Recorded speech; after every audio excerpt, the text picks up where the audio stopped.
cómo y cuándo comienza tu relación con la OAC, ¿no? A través de quién te llegó. Pues yo estaba en Sevilla, había estado siempre en movimientos de acción católica, en el Junior, en el movimiento juvenil, con amigos que antes que yo se meten en la OA, entran en la OA. Yo estaba esperando porque entonces yo tenía novia y ella estaba en la JOC y un poco el planteamiento que hacíamos era entrar juntos en la OA, pero luego aquello pues toma otros derroteros.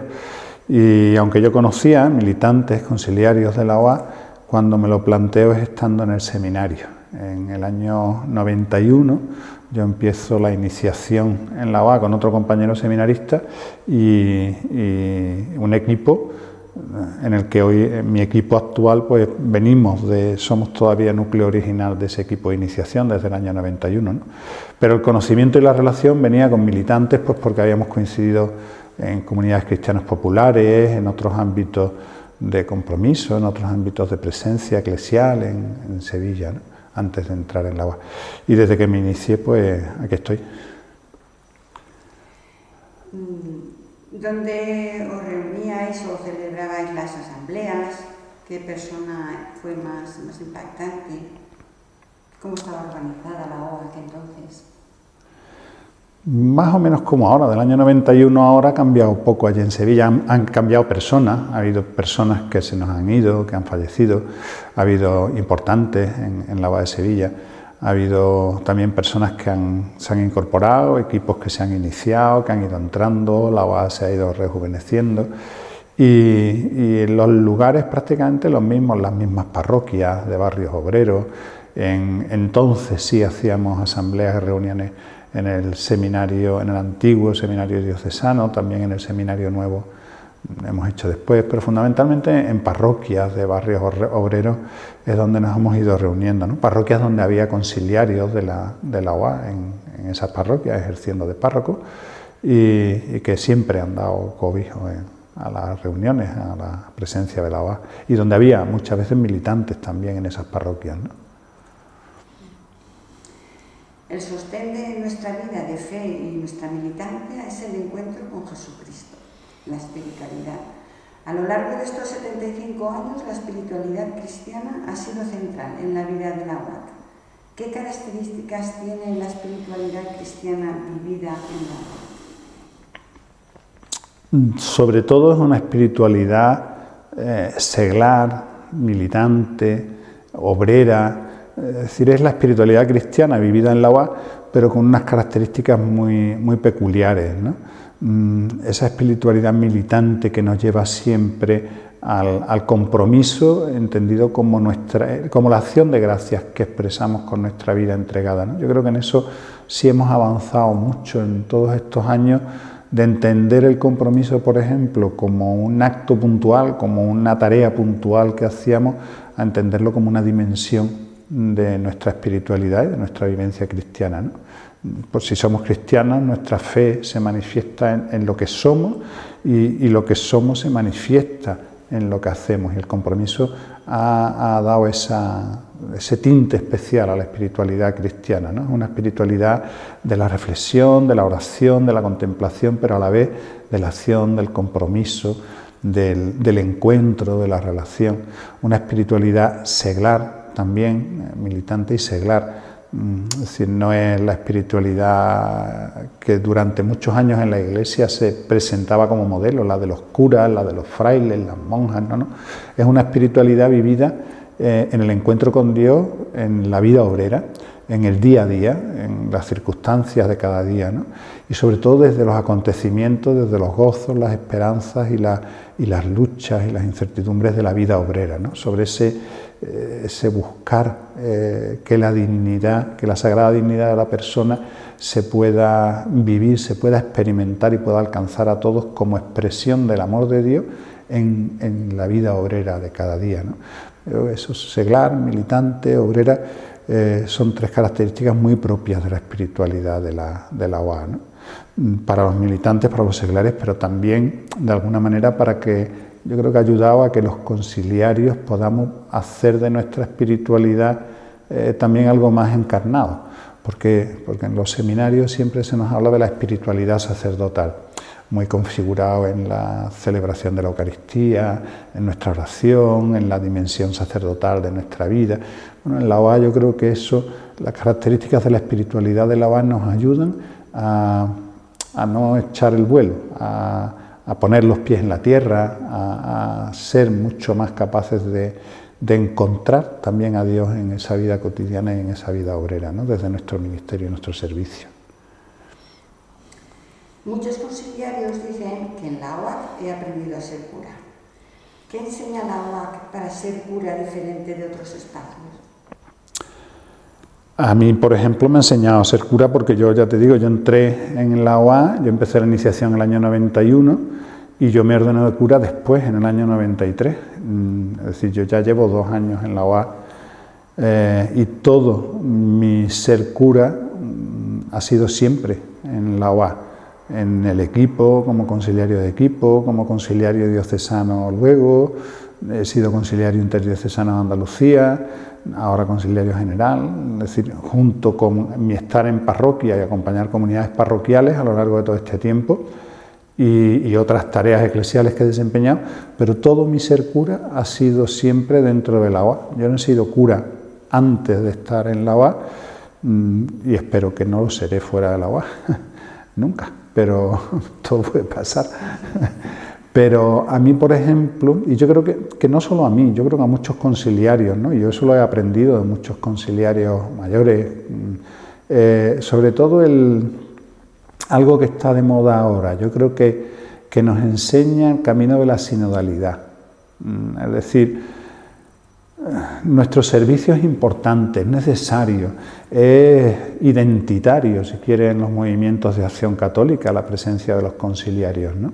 Responde a un ser de nuestros movimientos, el que el ministerio pastoral tenga una relación y una presencia con nuestros movimientos, pero de alguna manera nos enseña a ser cura de una manera distinta como muchas veces se ejerce en otros ámbitos de la Iglesia. Es decir, ni tenemos la última palabra, ni somos el más importante, ni decidimos, y a veces tenemos que apechugar con decisiones que a lo mejor no vemos del todo claras o no estamos totalmente de acuerdo, pero es el camino que vamos haciendo en comunión en la OA, ¿no? Entonces, sobre todo yo creo que nos aporta y nos enseña a hacer ese camino desde la aportación específica del conciliario, desde la aportación específica de nuestro ministerio en la comunidad eclesial, Somos lo que somos, tenemos que hacer lo que tenemos que hacer y eso es lo que se nos pide y eso es lo que se espera de nosotros y la aportación que el movimiento necesita. Para lo demás, para la formación ya hay un responsable de formación, para animar el compromiso hay un responsable de compromiso, para llevarnos en esa tensión evangelizadora que es la tarea de difusión ya está la responsabilidad de difusión. Eso no depende de nosotros, no es nuestra palabra la última que se puede decir ahí y nuestra aportación vale tanto como la de los seglares con los que compartimos la vida de equipo, las tareas. Entonces yo creo que esa aportación al ser cura en un movimiento de acción católica es importante, es buena, es necesaria y además yo creo que desde ahí es la mejor aportación que nosotros podemos hacer a la Iglesia. Es decir, el camino de la sinodalidad está ensayado. Lo hemos practicado. Nosotros no tenemos diferencias ni por ser cura, ni por ser hombre, ni por ser mujer. Nosotros somos militantes y conciliarios de un movimiento que queremos ser y hacer iglesia y juntos, aportando cada uno desde nuestro carisma y nuestra responsabilidad al servicio de la comunión, vamos haciendo vida eso que creemos, ¿no? ¿Qué experiencias de apostolado obrero, con todas las consecuencias, nos puede relatar desde lo concreto? ¿Cómo Dios se va haciendo vida a través de estos hechos y esta gente? Experiencias concretas habría gente que me ha impactado, ¿no? Yo podría hablar de nombres más que de experiencias, porque nos podríamos llevar, pero para mí sobre todo han sido muy importantes las personas que yo he encontrado en la OA, ¿no? Militantes que bueno, a mí me daban 1000 vueltas en muchos aspectos de compromiso, de coherencia, de oración, incluso de fe, de esperanza, de muchas cosas, ¿no? Yo creo que en la OA yo me tengo que sentir agradecido porque me he encontrado siempre con hombres y mujeres que cuando a lo mejor tú no ves una cosa clara, tú no ves eso, ellos te ayudan a descubrir caminos que a lo mejor no habías visto y por los que el Señor pasa, ¿no? Y luego, sobre todo, eso, la coherencia de vida en algunos militantes concretos, ¿no? Ya te digo, sería cuestión de nombres que tampoco, por no dejarnos a ninguno atrás, ¿no? Pero yo sí he visto en muchos militantes esa absoluta coherencia de vida. Esto no es algo que yo piense, no es algo que yo crea, no es algo que yo...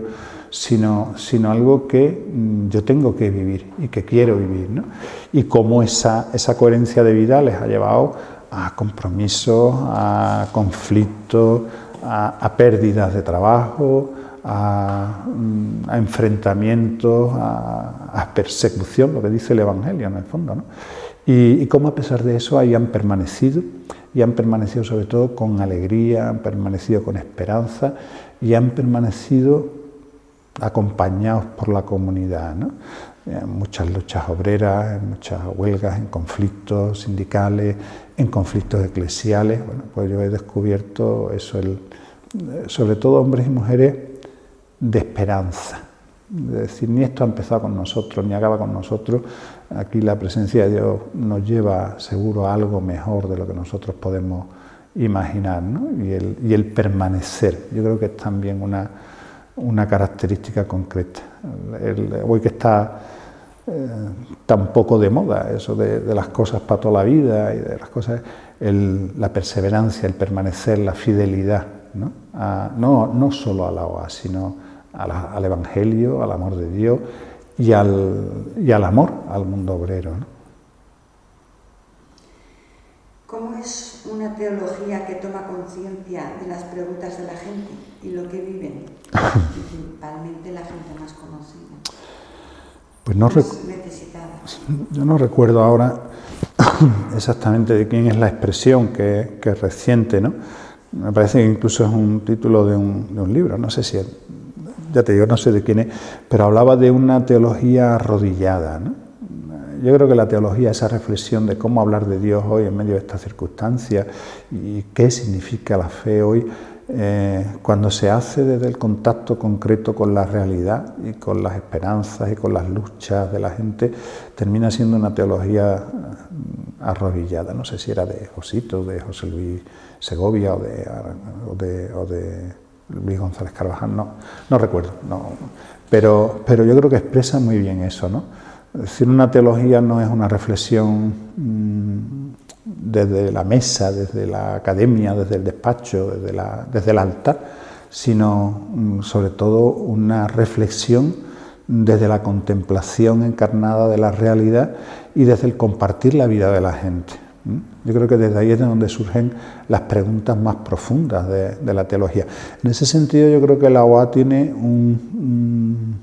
una tradición y un pozo y un tesoro, ¿no? Que es toda la reflexión teológica que a lo largo de estos años se ha ido haciendo en la OA.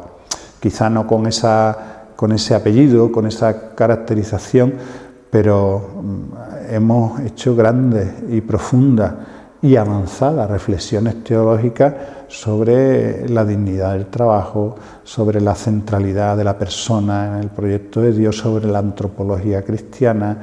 Hemos hecho esa teología de la espiritualidad, de la contemplación, de los sacramentos, de la oración vivida en la vida obrera. Es decir, yo creo que es una teología que ha ido haciéndose una reflexión sobre Dios, desde el encuentro con Dios, al hilo de esa vida obrera de cada día, ¿no? Y en ese sentido yo creo que es también una aportación importante a la dimensión de la doctrina social, por ejemplo, que es teología moral, en aquello que desde el principio se señalaba por el magisterio, ¿no? La doctrina social tiene una parte que es de reflexión, de elaboración, de principios, de pensamiento, pero tiene otra importante que es también teología, que es poner en práctica esos principios, hacer vida a la doctrina social, ¿no?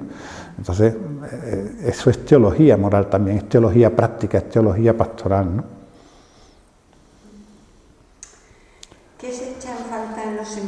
necesarios para ganar sensibilidad y apostolado hacia el mundo obrero? Pues yo creo que otra concepción de lo que es ser sacerdote hoy, del ministerio pastoral, ¿no? Yo creo que hay que recuperar esa concepción del ministerio como servidor de la comunidad y como servidor de la comunidad en sus circunstancias históricas concretas.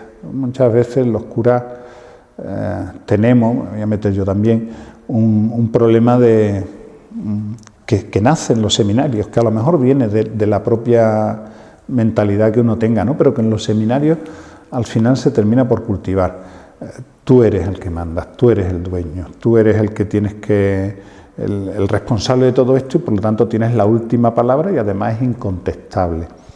Y en la Iglesia infalible solo el Papa y no siempre, en determinadas condiciones.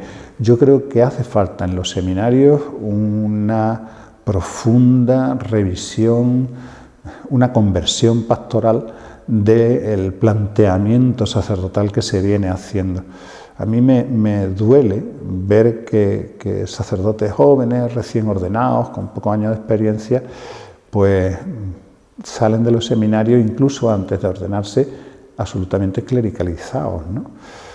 También eso es porque hay seglares clericalizados que sostienen esa manera de ser sacerdote, ¿no?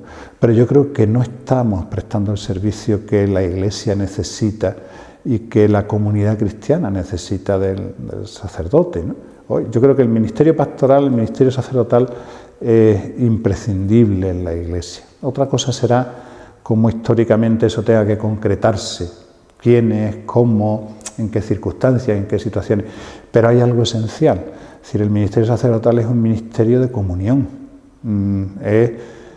Decía, mi memoria es así de flaca, no me acuerdo quién, también un teólogo, que el ministerio sacerdotal es un ministerio de síntesis, de comunión, el que ayuda precisamente, y ese es uno de los servicios de los conciliarios en el movimiento, a hacer y a vivir esa comunión eclesial. Pero no es la síntesis de todos los ministerios. Y un cura no sabe de todo, no tenemos por qué saber de todo. Hay cosas de las que ni sabemos ni se debería esperar que supiéramos. Para eso estáis los seglares, para eso está el resto de la Iglesia, ¿no? Y yo creo que esa conciencia de lo que específicamente tiene que hacer el sacerdote en una comunidad y en un movimiento, y cómo acompañar a los seglares, por eso queda todavía mucho camino que recorrer en los seminarios, ¿no? ¿Cuánto de impulso hay a la labor de la OAC con el nombramiento y el hacer del Papa Francisco? Yo suelo decir que el Papa Francisco nos lee a escondidas. Es decir, hay cosas, hay reflexiones, hay que no es porque sean de la OA, sino porque son de la Iglesia y la OA desde siempre ha hecho suya y ha intentado hacer vida, que en boca del Papa Francisco hoy resuenan muchas veces para mucha gente como novedosas y son la más clásica, digamos, doctrina de la Iglesia, ¿no?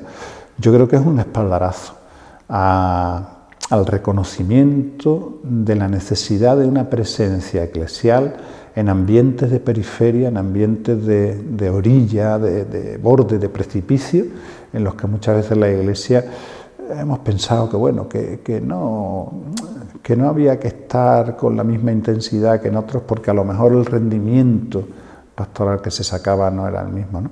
Y el Papa Francisco yo creo que ha venido a poner el acento justo en eso. Él, en Fratelli Tutti, en la última encíclica, él cuando se refiere al trabajo dice precisamente eso: el gran tema es el trabajo, es el tema por el que pasa el planteamiento antropológico del Evangelio para hacerse realidad concreta hoy en la vida y en la sociedad y en la Iglesia. Y es el tema desde el que hoy se está jugando la sagrada dignidad de la persona.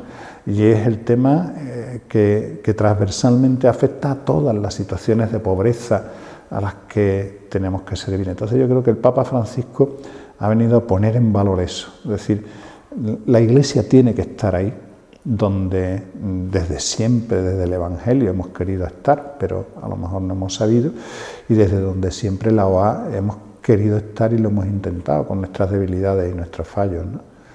Entonces yo creo que es, bueno, pues sobre todo un motivo de esperanza, de ánimo, de alegría, ¿no? ¿Cuáles son los desánimos hoy de los conciliarios de la OAC? Y de la misma forma, ¿dónde se alimentan y refuerzan la tarea hoy los conciliarios de la OAC? El alimento es el de siempre, la oración, la contemplación, la revisión de vida, la vida de equipo, la celebración de la Eucaristía, de los sacramentos, la escucha de la palabra, la escucha de la vida de los militantes. Es decir, yo creo que seguimos alimentando a nuestro ser y nuestra misión en esa experiencia de encuentro con Jesucristo que se nos ofrece en el acompañamiento que vamos haciendo, ¿no? En ese sentido, pues no hay mucha diferencia con lo que fueron los primeros tiempos. Los desánimos quizá tampoco son muy diferentes, ¿no? Quizá pues el que nos vamos haciendo mayores, el que hay diócesis donde nos cuesta encontrar relevo, encontrar sacerdotes que conozcan, que quieran, que se apasionen con esta tarea de acompañar la militancia seglar y la vida del mundo obrero, que estén dispuestos a dar ese paso en su vida sacerdotal, en su ministerio. Quizá eso es lo que va pesando, por lo que yo veo, por lo que hablo con los conciliarios y demás, quizá eso es lo que va pesando, ¿no? Y que nos cuesta, yo creo, el lograr apasionar a otros, ¿no? en esta tarea y en este servicio y en esta misión, ¿no? Y quizá también el que yo creo que hemos superado otros tiempos, ¿no? En que a lo mejor el servicio de los conciliarios no estaba tan valorado, pero quizá también el ver que hay diócesis pues, donde falta el conciliario pues, porque es mayor, porque ha fallecido, y bueno, es como si no pasara nada, es como si nos duele, hemos perdido a alguien querido, pero nos cuesta vivir eso con la convicción de decir, tenemos que hacer un esfuerzo, tenemos que buscar, tenemos que acercarnos a este sacerdote, tenemos que contactar con él, tenemos que hablar con el obispo, tenemos que ir invitando o acompañando, ¿no? Yo creo que eso también es un desánimo que nos toca vivir a cada uno en determinados momentos, nos tocan unos, pero yo creo que también será un desánimo que se superará. Es decir, mi esperanza, y además yo creo que es fundada, es que seguirá habiendo siempre conciliarios en la OA, los que necesitemos, y que no nos faltarán. De eso se encarga el Espíritu Santo. ¿Qué experiencias conoces en el movimiento de audacia, creatividad, coraje, paciencia, anuncio? Bueno, muchas. Yo creo que la vida de cada militante sería una experiencia de eso, ¿no? Cuando hacemos las visitas pastorales a las diócesis, la comisión permanente, a mí siempre me llama la atención en diócesis que he visitado, en la mayoría que he visitado, los militantes mayores.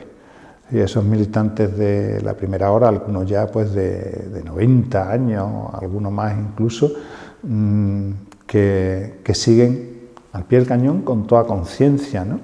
Incluso con cierta pena porque no pueden hacer lo mismo que habían hecho siempre, ¿no? Y tú dices, bueno, con 90 años uno tiene ya derecho a descansar, a olvidarse de esto, a que cojan el testigo otros, ¿no? Y a lo mejor lo que va haciendo, tú dices, bueno, no está propiciando ahora mismo grandes transformaciones sociales, ¿no? Pero sin embargo, cuando hablas con gente del pueblo, del barrio, que los conocen de toda la vida, que han estado, lo que te transmiten es siempre una cosa común, es decir, siempre han estado ahí, incluso aunque eso fuera en detrimento de su propia promoción personal o laboral, siempre han estado. Y además de siempre estar, siempre han sido, yo creo que eso en los militantes mayores son una escuela para eso, hombres y mujeres de esperanza. Es decir, siempre han sido capaces de vivir en esperanza y de reconocer esa presencia de Dios en su vida, ¿no? Y yo creo que eso ha propiciado multitud de experiencias. Estaba pensando ahora en la implicación de militantes en si no me equivoco, me parece que es el barrio de Alcantarilla, en Murcia, de Paco, de Carmen. Estaba pensando en Manuel, del equipo de Amurrio, y en el equipo de Amurrio con la edad que tiene. Estaba pensando en Juan García, en Pepe Virtudes, en Ricardo, en militantes de edad y en conciliarios ya fallecidos, en Jesús Martín, inevitablemente en Jesús Martín, ¿no? que siempre con esa generosidad y con esa disponibilidad pues fue donde la OA necesitaba plantarse, ¿no? Sobre todo eso, la esperanza. Y yo creo que esa perseverancia y esa perseverancia en la fe ha propiciado luego multitud de experiencias. Es decir, cuando se puso en marcha la Tarea 1B, cuando se inició el Fondo de Solidaridad, toda la iniciativa de Iglesia por el Trabajo Decente que se impulsó desde la OA, ¿no? Pues yo creo que son experiencias que a la larga van transformando la realidad donde estamos, van transformando la Iglesia y multitud de experiencias de implicación en conflictos laborales que han transformado la realidad. Estaba acordándome pues de Sebastián, de Encarna, de Antonio Suárez en Sevilla, estaba acordándome de Pepe Morales, es decir, bueno, multitud de nombres que a simple vista a lo mejor su vida no parece que haya sido significativa, más allá de un pequeño grupo de gente con el que han contactado y que sin embargo han supuesto grandes pasos en humanización y en esperanza, ¿no? Se va a celebrar el 75 aniversario, 75 años. Si seguimos soñando y pensamos, por ejemplo, en una OA que a los 100 años, que los sueños siempre nos hacen ser esperanzadores y demás, ¿qué tipo de sociedad, qué tipo de iglesia te imaginas dentro de eso, 25 años, por ejemplo? ¿Y qué esperas que la UAC pueda seguir aportando para lograr ese sueño? Esa sociedad y esa iglesia que la UAC, 25, que soñamos, ¿no? los militantes. 25 años más a mí me cogerán con 86, si Dios quiere. Yo espero por lo menos tener la cabeza la mitad de normal que ahora. Y bueno, es hacer quinielas, ponerle fecha a... Ya dice la palabra de Dios que para Dios 1000 años es como un día y un día es como 1000 años, ¿no? Pero bueno, yo sí quiero soñar con una OA algo más rejuvenecida, aunque tengamos 25 años más. Es decir, que hayamos logrado ese contacto vital con las generaciones que vienen detrás, de chavales del mundo obrero, de seminaristas, con otro tipo de ministerio pastoral y de iglesia, quizá más, o casi seguro, yo creo que más reducida en número, en presencia numérica en la sociedad, pero yo creo que más evangélica, más de pequeñas comunidades, de pequeñas parroquias, de comunidades cristianas mucho más encarnadas en la realidad en la que habitan, en los barrios, en los pueblos, más esa iglesia que sueña el Papa Francisco, y que aunque seamos menos en número, una iglesia más significativa socialmente. Es decir, podemos ser pocos, podemos ser menos, pero yo creo que con más significación evangélica en nuestro mundo y en nuestra sociedad, ¿no? Una iglesia mucho más igualitaria, más sinodal, y a la vez una OA que siga aportando desde esa identidad de ser acción católica para la pastoral obrera. A mí me gustaría soñar dentro de 25 años, yo siempre he dicho que el sueño mayor sería que la OA no tuviera que existir, que no hiciera falta, que la pastoral obrera no hiciera falta. Es decir, que esto fuera una cosa tan naturalizada, esa vivencia de la fe y del Evangelio en el mundo obrero y en la Iglesia, y la centralidad del trabajo en esa antropología cristiana, y que la Iglesia reconociera eso como una tarea de toda la Iglesia, que llegara un momento en que dijéramos, mira, la OA no hace falta esta tarea evangelizadora, ¿no? pero porque ya está hecha, porque ya está cumplida. Pero yo creo que no, que dentro de 25 años seguirá haciendo falta, ¿no? Una UAC viva, esperanzada, creyente, militante, capaz de rezar a tiempo y a destiempo, y sobre todo una UAC enamorada de Dios. Me ha llamado mucho la atención que la encíclica del Papa la han nombrado los dos sindicalistas que hemos entrevistado, ¿no? Y me da la impresión de que es un salto también, ¿no? de un Papa hablando no solo a la comunidad de creyentes, sino queriendo hablar a todo, al mundo en general, ¿no?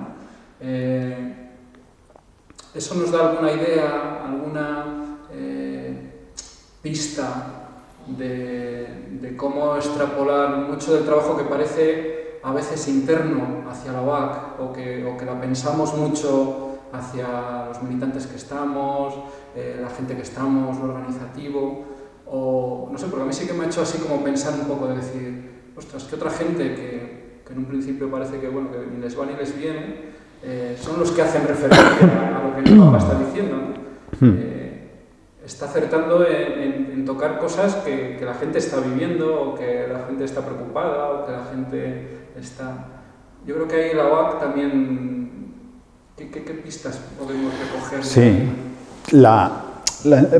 eso que dices de dirigirse no solo a la Iglesia o a los que estamos dentro, sino a los de fuera también, no es nuevo. Eso el concilio, los documentos del concilio ya lo hacían, ¿no? Se dirigían a toda la humanidad. Y documentos en concreto, pues el de los jóvenes o el de las mujeres, iban dirigidos expresamente no solo a los jóvenes o a las mujeres de la Iglesia, sino a todos los jóvenes y a todas las mujeres.